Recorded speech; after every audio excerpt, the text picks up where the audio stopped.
What's up, you guys? Ben Peterson here with Engage Your Destiny and the Heroes Honor Festival. It's an honor to be with you this week as we are preparing for Christmas, one of those Super Bowl type holidays in our Christian world.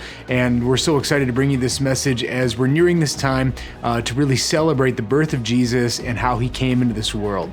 I want to give you a little bit of background on the context of what was happening, especially in the book of Luke, where we really have the greatest depiction around the story of Jesus and around the birth of Jesus.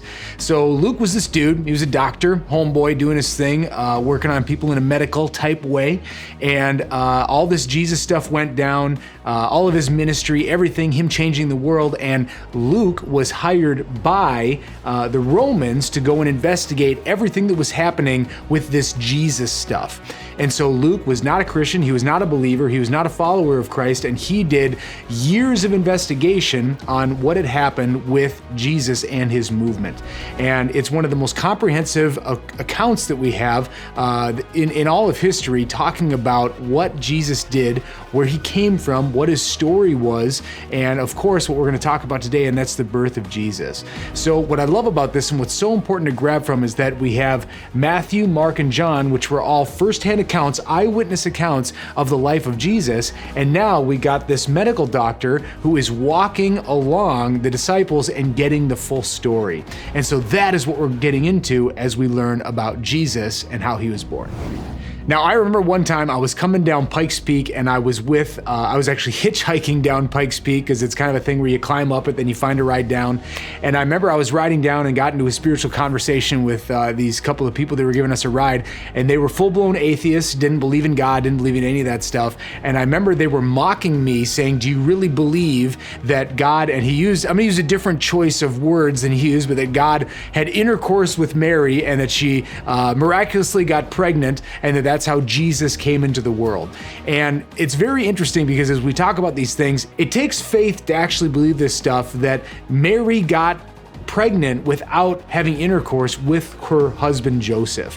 But we have to look at these scriptures and we have to look at the account of how these men heard from God, how they met Jesus, how they followed Jesus, how the accounts came to be, and as well as how Luke went and he investigated all of this to prove it to the Roman military and the Roman government.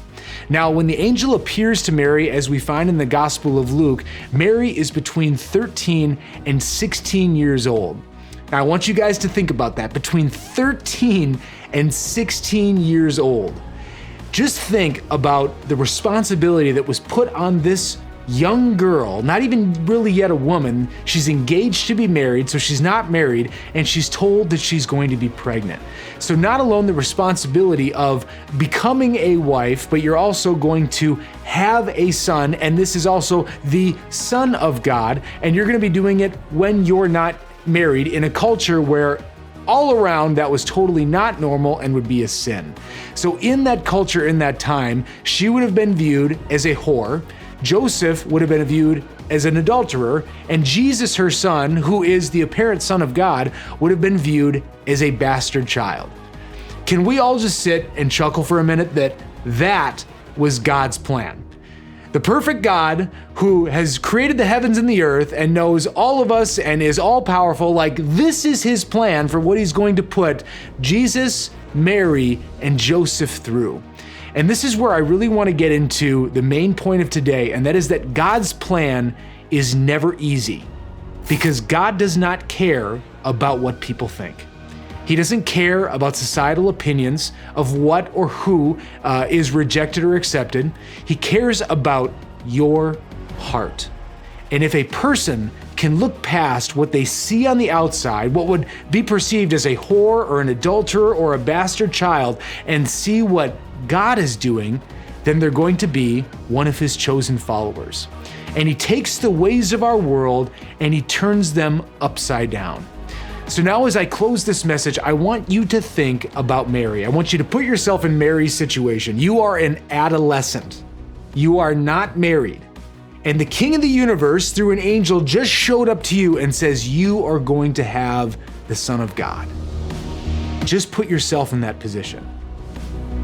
How can you respond like Mary? It's a very simple answer.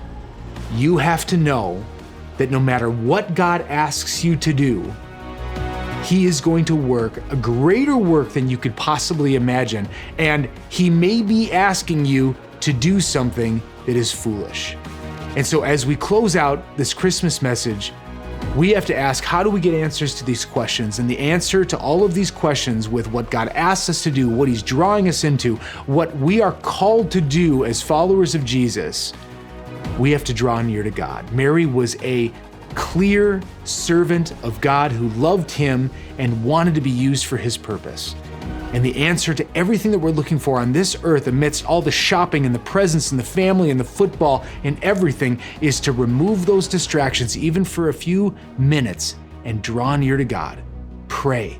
Listen for what He wants you to do, no matter how foolish, because even what He asked Mary to do looked extremely foolish, but it changed the world. Merry Christmas, you guys. God bless you, and I can't wait to see you next week.